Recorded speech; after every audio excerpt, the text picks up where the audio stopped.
En la última sesión iniciamos con el segundo componente de la identidad nazarena, teología, y allí vimos lo que creemos los nazarenos, los artículos de fe y la declaración de fe y las doctrinas principales de Jacobo Arminio y Juan Wesley.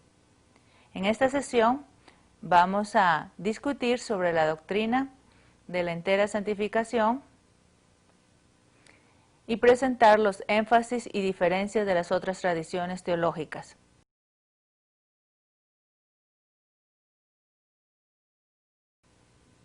Antes de iniciar la sesión, analice el artículo de fe sobre la entera santificación, que está en el manual más reciente de la Iglesia del Nazareno. Este artículo de fe de la Iglesia del Nazareno no es un artículo aislado, sino que es parte del Ordo Salutis, o orden de salvación. Forma parte y se relaciona con las otras doctrinas establecidas dentro de los artículos 5 al 10, cuyas estructuras particulares informan y apoyan mutuamente. Cada uno de estos artículos de fe son distintivamente arminiano-wesleyanos en su lenguaje y significado. ¿En qué consiste la doctrina de la entera santificación? El Dr. Rob Staples, teólogo y profesor nazareno, nos ilustra sobre este tema. ¿Qué es santificación? Santificar significa hacer santo. Santificación y santidad son términos sinónimos. Santificación es el proceso de por vida de llegar a ser santos tal como somos llamados a ser, perfeccionando nuestra santidad en el temor de Dios y moviéndonos por medio de la gracia hacia nuestro destino. Ese destino está definido por la imagen de Dios en la cual hemos sido creados. Al pecar, rechazamos nuestra imagen. Ahora, esa imagen está definida en Jesucristo, quien es la imagen del Dios invisible y la representación exacta de su ser.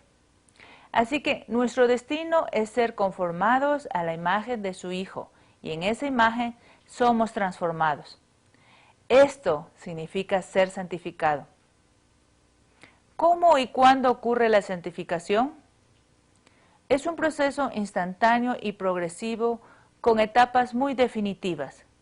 Juan Wesley dijo que comienza en el momento en que somos justificados.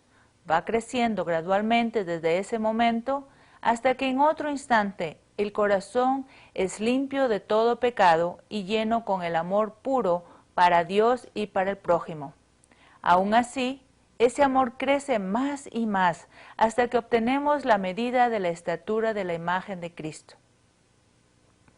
En la tradición wesleyana, aquello que comienza con la justificación o conversión se le llama santificación inicial. Aquello que crece gradualmente se llama santificación progresiva. Cuando se refiere a que en otro instante el corazón es limpio de todo pecado y lleno con el amor puro para Dios y para el prójimo, y se le conoce como entera santificación. Conforme ese amor crece más y más, la obra progresiva de la santificación continúa. ¿Qué diferencia hace la entera santificación en mi vida? Es la diferencia entre haber comenzado su caminar y ser todo lo que Dios quiere que uno sea y recibir todo lo que su gracia puede proveer. ¿Cómo es diferente de ser cristiano? La entera santificación no es algo añadido, sino es la salvación en sí misma. No nos hacemos cristianos y luego más tarde conseguimos algo extra que nos hace más y mejores cristianos.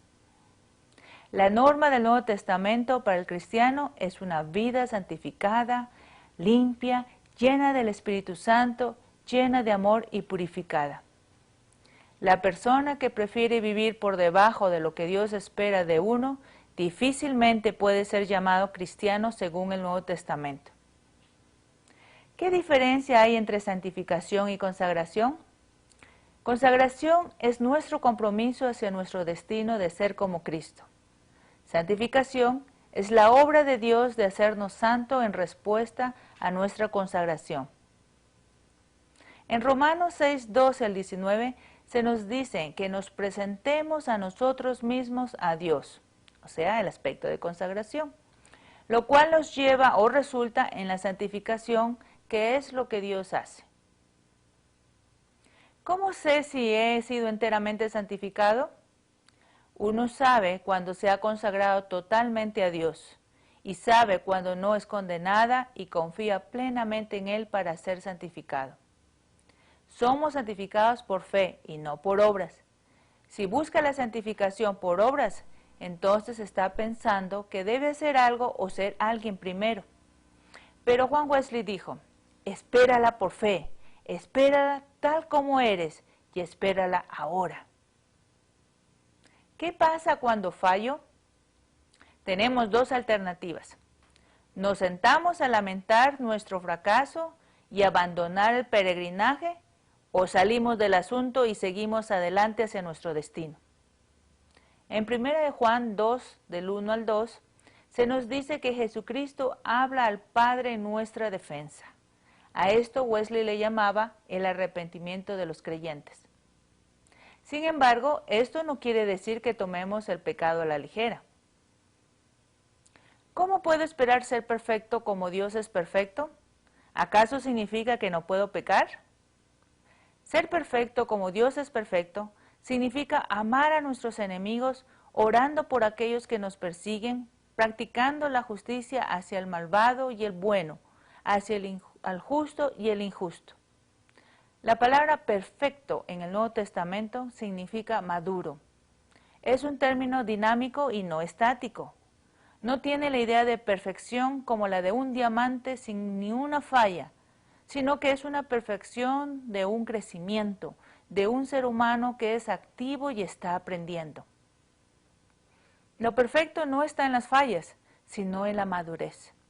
Ser perfecto es ser volteado completamente hacia Dios y hacia el prójimo en amor y compasión. Ser perfecto en amor no significa que nunca podemos pecar, pero debido a la gracia de Dios es posible no pecar. En la ponencia sobre identidad nazarena, pasado y presente por Robert Doyle Smith, escribe que las primeras declaraciones formales de la denominación vinculan la entera santificación con su identidad. El manual de la Iglesia Pentecostal del Nazareno, uno de los nombres originales del grupo, de 1907, hace una conexión con la visión misional de los nazarenos de 1895 con la entera santificación. Estas personas estaban convencidas que estaban llamadas por Dios a la santidad para enseñar la doctrina a otros y para conducirles a la experiencia de la entera santificación. Incluidas en la declaración misional de la Iglesia Pentecostal del Nazareno están estas palabras: la entera santificación de los creyentes. Y en la sección del manual que trata sobre las calificaciones para el ministerio, es requisito que los ministros fueran enteramente santificados por el bautismo con el Espíritu Santo. ¿A qué tradición teológica pertenece la Iglesia del Nazareno? La Iglesia del Nazareno pertenece a la tradición arminiano-wesleyana.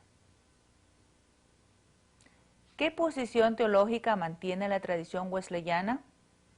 La tradición wesleyana mantiene la posición del medio camino, o conocido como vía media, la misma que busca el punto de equilibrio o balance entre las tendencias teológicas. Este es un concepto básico heredado del anglicanismo. Representa la idea de que el anglicanismo es tanto católico como protestante y que éste ha encontrado un camino a la mitad entre ambos. ¿Cuáles son algunos de los énfasis y diferencias de las otras tradiciones teológicas? Reconocemos que muchas tradiciones cristianas históricas contribuyen al entendimiento de la Iglesia Universal. El Dr. Rob Staples hace un bosquejo de los principales énfasis de algunas tradiciones teológicas.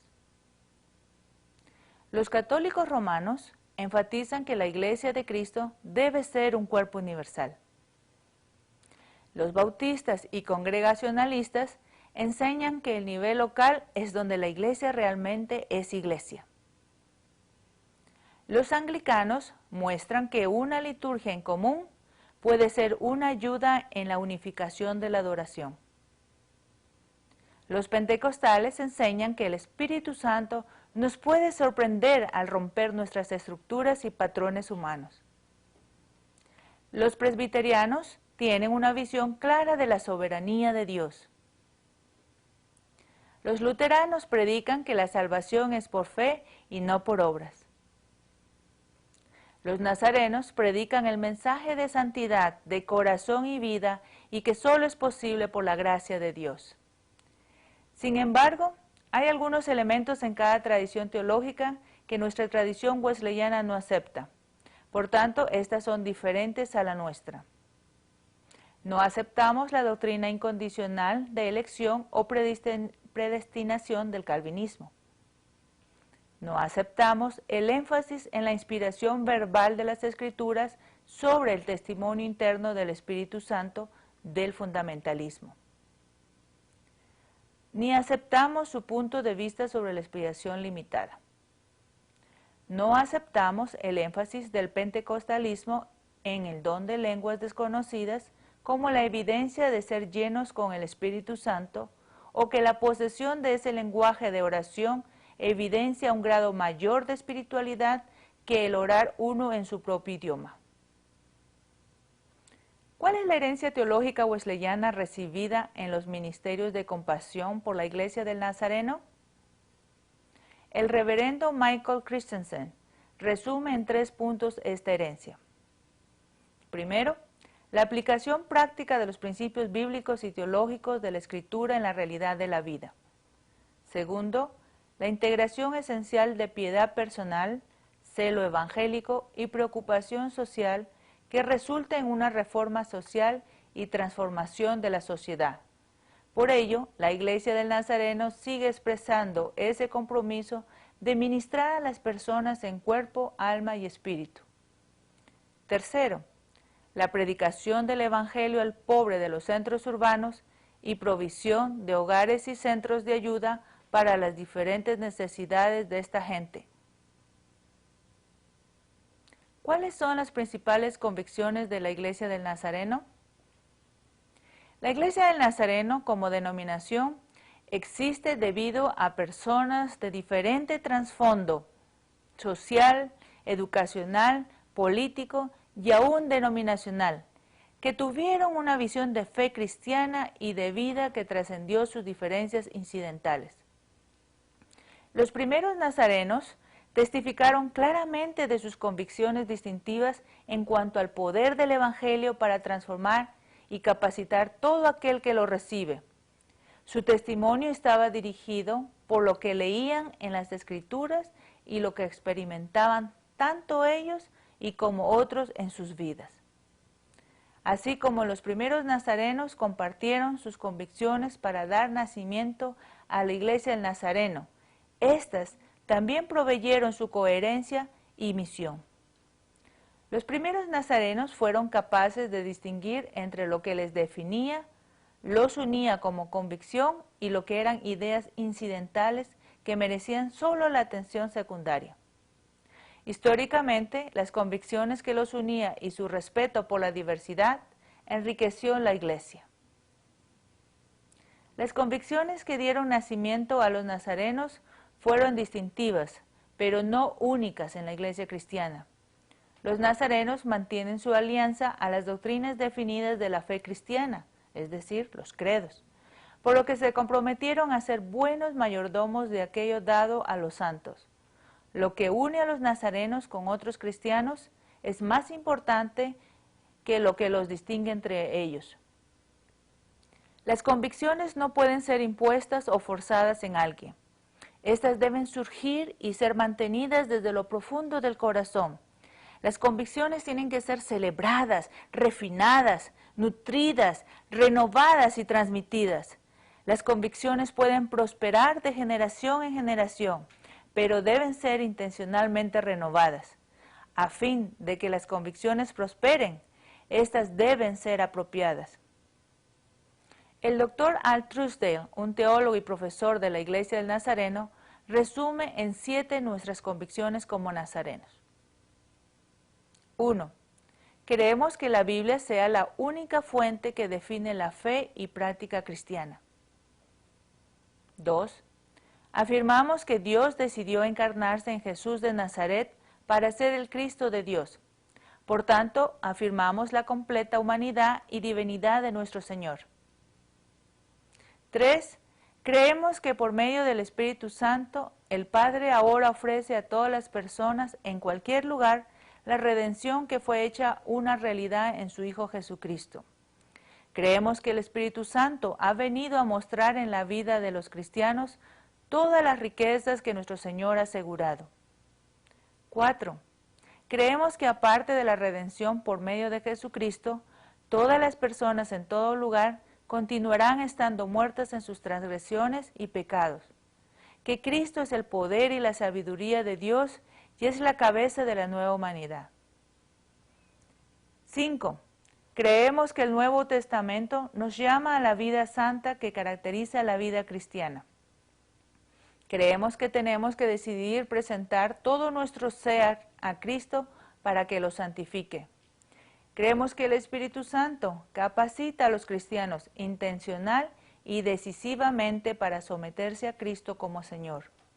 Creemos que el Espíritu Santo limpia de todo y que podemos vivir en esta vida de acuerdo al Espíritu. Creemos que el llamado a vivir una vida santa tiene que ver con el amor a Dios y al prójimo. 6. Creemos que en Jesús Dios inauguró y actualmente cultiva el anticipado reino de Dios en la tierra. Creemos que la Iglesia es el cuerpo de Cristo, creado por el Espíritu Santo. Afirmamos que estar en Cristo es inseparable del amor por el cuerpo de Cristo, la Iglesia. Celebramos esta convicción en los sacramentos del bautismo y de la Santa Cena, en el canto, en el compañerismo y en la misión. 7. Creemos que cuando Cristo transforma una persona, da de su gracia a todos los aspectos de nuestra vida. Por tanto, esta convicción gobierna nuestro entendimiento de ética cristiana y de nuestra vida en el hogar y en el mundo.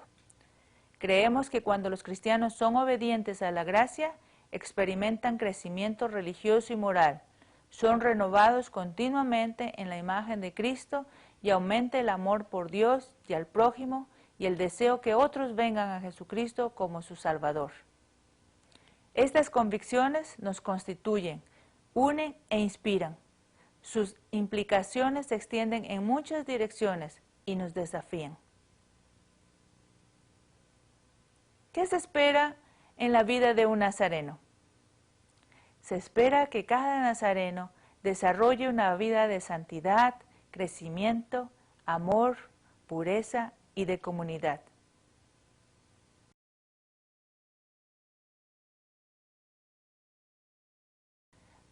Dialogue con el grupo cómo estas expectativas son puestas en la práctica.